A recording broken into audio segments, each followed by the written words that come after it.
Fala pessoal, bom dia. Vamos lá para mais um giro de mercado. Hoje, dia 19 de junho, começando a semana, né? A semana começando agora. Semana passada nós já tivemos uma semana bem agitada. Porém, na sexta-feira nós tivemos aí uma realização por parte do Ibovão da massa. Natural. Depois, quando eu colocar aqui o gráfico do Ibovão, vou mostrar ali para vocês. Mas já estava bem esticado, né? É natural, é saudável essa volta do Ibovão ali, né? E uma realização, né? Não tem problema algum. Bom, o que nós temos para a semana, né? Essa semana nós temos, hoje é um feriado lá nos Estados Unidos, então a liquidez baixa bastante, né? Apesar dos futuros norte-americanos estarem abertos, até porque tem a sessão asiática, a sessão europeia, então a galera começa a operar um pouco ali os futuros americanos. Porém, hoje nós não teremos o mercado à vista. O mercado à vista estará fechado devido ao feriado. Beleza? Bom, semana passada foi boa, nós tivemos bastante movimentações, nós tivemos muitos indicadores importantes, né, ao redor do mundo, e agora essa semana os olhos se voltam, né, para o investidor local. A gente começa a olhar aí a nossa semana que tem bastante coisa para acontecer. Nós temos a sabatina do Sanin, que é o advogado do Lula, que foi indicado ao STF. Nós temos também a nossa política monetária. Campos Neto, na quarta-feira, vai decidir o quanto será a nossa taxa de juros. E nós temos também ali a votação do arcabouço fiscal no Senado, né, que se tiver inclusão de alguma questões de emendas e tal, vai voltar para o mesmo dia, deve voltar para a Câmara, né, para poder ter a votação, depois voltar para o Senado e seguir ali as tramitações que devem seguir naturalmente, beleza? E nós temos também um julgamento ali onde vai tentar colocar o Bolsonaro como uma figura inelegível, né? Então é uma semana bem agitada, uma semana que tende a ter bastante turbulências, mas vamos ver o que vai acontecer. Fatos e dados sempre. Obviamente, a maioria do mercado ele precifica uma expectativa futura, certo? Mas vamos aguardar tranquilamente. Quem tem suas posições no mercado de renda variável, vamos avaliar. Tem muita oportunidade ainda na bolsa e possivelmente teremos algumas realizações, natural, certo? Assim como eu falei ali anteriormente, porque o Ibovão esticou bastante, é natural que venha a ter aí um giro entre os setores, até porque se não entrar dinheiro novo, o mercado não continua subindo. Então é natural ter uma realização, depois de uma realização, voltar a tomar novamente e ganhar mais um impulso. Beleza? Bom, olhando o mundo todo, a gente vê o mundo em forte realização, né? A gente vê a Ásia realizando, né? A Ásia majoritariamente no campo negativo, né? Somente aí os futuros ali, né? O índice da Austrália fechando no campo positivo, né? 0,6% de alta, o restante todo mundo negativo. E nós temos a Europa também no campo negativo, né? No campo negativo, 100% ali dos índices europeus, beleza? O que acontece com a Ásia, né, essa semana? Essa semana é uma semana também bem importante ali para a Ásia, né, onde nós vamos ter ali os números da inflação do Japão, Singapura, Malásia, que vão ser observados. E nós temos também aguardar ali, né, alguns dados importantes do Banco Central da China, onde vai divulgar qual será a sua taxa referencial ali dos empréstimos, né, na próxima reunião. Então, bastante atenção em relação ali à Ásia. Por quê? Quando a gente olha para a Ásia, está todo mundo aguardando novos passos da política monetária do PBOC, né, do Banco Central ali da China, porque está numa pegada mais expansionista e para colocar mais dinheiro assim no mercado e trazer uma demanda mais forte. O PIB da China já foi revisado para baixo por alguns grandes bancos, né? Então teve um leve corte ali no PIB, então isso acaba fazendo que entre em realização algumas commodities, como o petróleo estava cedendo forte, mas agora já começou a recuperar parte das suas perdas. A gente tem o WTI caindo 0,21%, temos o minério de ferro caindo 0,12%, né? Está praticamente levemente negativo. Mas o restante das commodities também acabaram cedendo bastante. Os metais caindo muito, as commodities de energia caindo, né? Gás natural, o petróleo, né? O Brent e o WTI. Isso tudo devido também a essa rebaixa do PIB da China, né? China é a fábrica do mundo e todo mundo está aguardando, inclusive o pessoal ali da Europa, né? Nós tivemos também a reunião do BCE, tem o BOE que tende a divulgar a sua taxa de juros também. Então é muita atenção. Essa é uma semana que podemos ter algumas realizações no mercado afora. Até porque Estados Unidos ficou numa high, a high, que eu quero dizer, né, numa alta, porque ontem o pessoal lá no Instagram falou: "Pô, não entendo muita coisa que você fala no giro de mercado." Então, os índices estavam em alta, né? Então tem espaço para uma realização natural, beleza? Bom, teve também uma fala da Georgieva, né, que é a diretora-chefe lá do FMI, mostrando que o mundo, né, vai precisar, né, desse aperto monetário e tem espaço para um pouso suave, né, no mundo inteiro. Então, lá na Europa é o único que está um pouco mais apertado, né, onde a gente vê que o crescimento da inflação ele mantém, né, a gente não vê a inflação caindo. Porém, nós temos as atividades econômicas um pouco mais estreitas, né? Então, ali na Europa é um pouco mais preocupante, até mesmo do que os Estados Unidos. Então, palavras da Georgieva aí para a gente, para entender o que pode acontecer no mundo. Mas, possivelmente, conforme ela falou, nós temos espaço para um pouso suave, né? Esse pouso suave seria você fazer o aperto monetário sem que as economias entrem numa recessão, né? Então, vai desacelerar um pouco as atividades econômicas, porém, os países teriam ainda um leve crescimento. Beleza? Bom, olhando aqui o gráfico do nosso Bovão da Massa, né? Então, a semana começando, muita cautela, feriado nos Estados Unidos, liquidez baixa, a galera que gosta de girar no day trade, muita atenção. Minha sugestão hoje, não operem. Uma sugestão de um bobo, não operem para evitar perder dinheiro, beleza? Vamos esperar, tem bastante coisa para acontecer essa semana. Bom, o nosso Bovão da Massa aí chegou a dar um recuo, né, de 0,40% ali na casa dos 118.700. Então, tem espaço para essa realização, né, de retornar ainda um pouco mais, tem espaço, seria até mesmo saudável esse retorno. Por quê? Nós tivemos aí algumas puxadas fortes do nosso Ibovão e depois você vê que aqui nessa região, entre os 118, 119 mil pontos e os 122 mil pontos, nós temos uma região grande aqui de resistência, né? Nós temos essa região aqui de resistência.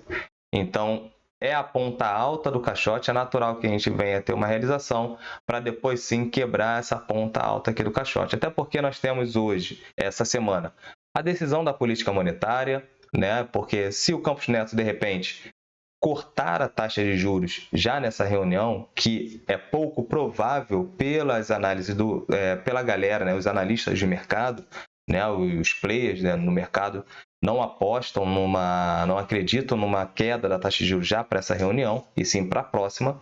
Mas se ele vem a cortar agora, a gente pode ver o Ibovespa aí ganhando muito mais força, né? É natural, pode ir lá bater nos seus 120 mil pontos, 122 mil pontos. É possível? É possível, certo? Agora, o que seria mais saudável? Ter uma realização. Realizar uma parte para depois sim ganhar. Isso seria muito mais saudável, até porque não tem dinheiro infinito. O que acontece? Para a bolsa subir, para as ações subirem, até porque para as bolsas subirem, vamos por ali, depois para não embolar a linguiça. Né? Então, para a bolsa subir, você precisa ter demanda, gente comprando, certo? E não tem tanto dinheiro assim entrando na bolsa. Então, nós temos uma entrada de capital estrangeiro forte entrando, beleza, está trazendo o dólar para baixo, bolsa para cima, né, por essa movimentação de carry trade. Agora, para a bolsa continuar subindo, você precisa ter dinheiro. Então a galera botou dinheiro, é natural que venha fazer uma realização, ainda mais os fundos precisam fazer dessa forma, né? Até porque quem bota dinheiro no fundo não está preocupado com a questão de dividendos e tal, essa questão toda que a galera buy and hold faz, né? Em busca de dividendos e rendimentos mensais, certo? Ele quer simplesmente rentabilidade. Então, o fundo acaba comprando, tem 10, 20% ali de positivo, vai realizar parte para pegar depois que essa ação começar a cair, até porque se ele não realizar, o seu concorrente vai realizar na frente dele e ele vai deixar dinheiro na mesa. Então, é natural ter uma realização, depois de uma realização, com esse dinheiro que eles realizaram, voltarem a tomar e assim a gente ter uma nova alta, uma nova pernada de alta, né? Se a gente olhar por semana, no semanal, aqui, deixa eu tirar a FIBO aqui do diário. Se a gente pegar semanal, nós tivemos uma semana de alta, 2, 3, 4, 5, 6, 7.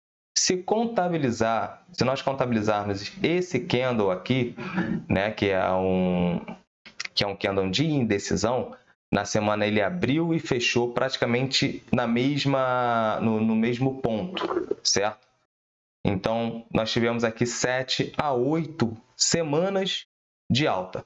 É natural que a gente venha a ter pelo menos uma semana ali de queda, entendeu? Então, seria natural uma retomada. Se a gente traçar a FIBO dessa pernada, nós teríamos espaço para reduzir até aqui os 112.500. Mas se cair aqui até os 112.500, o que vai ter de gente, né, ali, ainda mais os pessimistas do mercado? Eu não falei, bolsa não tem cenário, que não sei o que, tá tudo cagado, vai começar a falar bastante coisa, né? Mas a galera que começa a olhar ali, entendam os movimentos de mercado, os respiros do mercado, nada sobe direto, né? As coisas têm que subir, e depois tem uma realização, depois volta a subir novamente, certo? Até que perca força devido à perda dos fundamentos, beleza? Bom, o que pode impulsionar nosso Ibovão da Massa? Vale, né? Vale, que é uma das principais empresas que pesam no Ibovespa, ela ainda está aqui na ponta baixa da sua consolidação, né? Quando a gente olha essa consolidação aqui no semanal, Vale ainda está na ponta baixa da consolidação. Se tivermos algum estímulo na China em relação à construção e voltar a consumir mais minério de ferro, aí buscar mais minério de ferro, a gente vai ver o minério de ferro subindo, ganhando força, e com isso a Vale tende a ganhar força também, certo? Então, nós podemos ter a Vale ganhando essa região aqui dos R$ 72, né, R$ 73, a gente pode ver aí novas altas para Vale e isso impulsionar mais ainda o Ibovespa.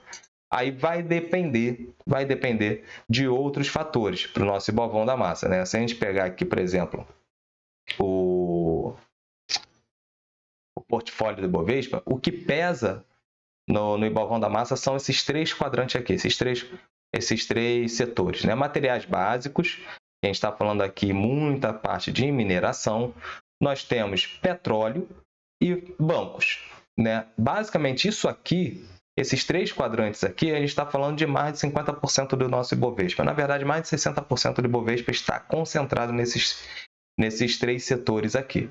Se esses três setores responderem bem essa semana, possivelmente o Ibovespa não cede, certo? Agora, que precisa ter um respiro, precisa e seria natural. Então, eu falo já de antemão para você que tem ações na bolsa, não se assustem se tiver realização, beleza? A realização, ela te gera, na verdade, uma oportunidade. Se você tem caixa, você te gera uma oportunidade para consumir, né, comprar ativos mais baratos e assim equilibrar a sua carteira. Show? Bom, não vou nem me aprofundar aqui, vamos direto aqui agora para o nosso calendário, né? Aqui no calendário eu vou botar a semana atual.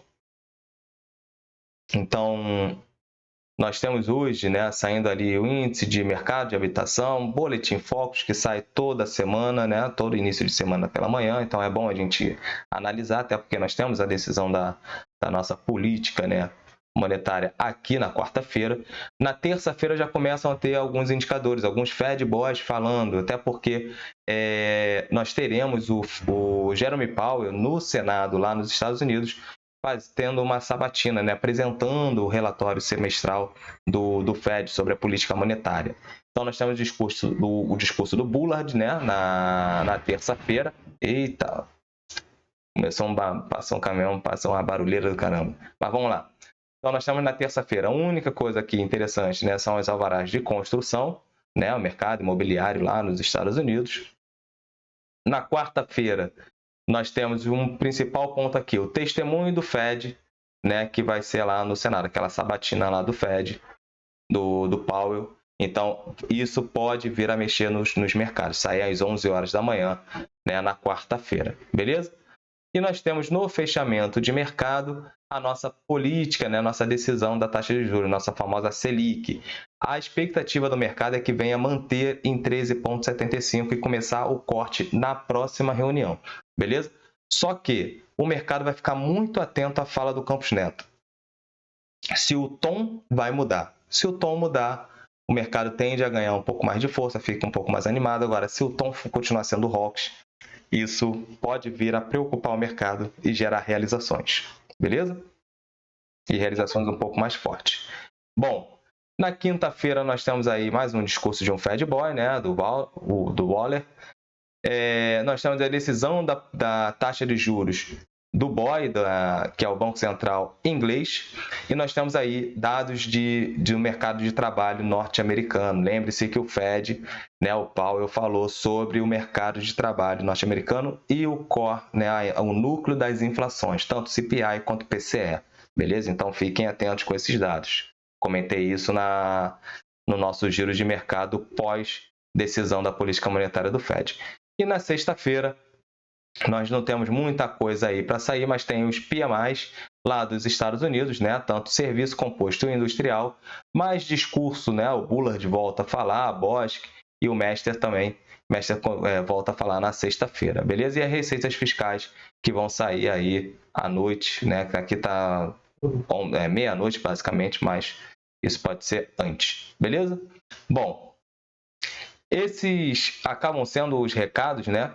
Aqui a gente já tem o vídeo do Descomplicando Finanças sobre a carteira, depois vocês dão uma olhada lá, né? A gente está aí positivo, quase 4% positivo, tá bacana. Somente Vale, aqui a gente está com uma posição negativa, beleza? Bom, esses são os recados de hoje. A galera, conforme eu falei, a galera do Day Trade, não operem hoje, mercado com baixa liquidez, feriado nos Estados Unidos. Temos decisões importantes aqui no nosso Brasil para sair durante essa semana. Então, muita cautela, muita tranquilidade. A galera do longo prazo, não se espantem se nós tivermos alguns pontos de realização essa semana. É natural, conforme eu mostrei para vocês aqui no gráfico. Nada sobe em linha reta, beleza? Então, seria saudável nós termos uma realização para depois continuar uma alta. Isso se a política monetária nos permitir, beleza? Porque muita parte está nessa decisão, na fala do Campos Neto na quarta-feira, beleza? Então, forte abraço, pessoal. Muita atenção ao capital de vocês e até amanhã com mais giro de mercado. Valeu!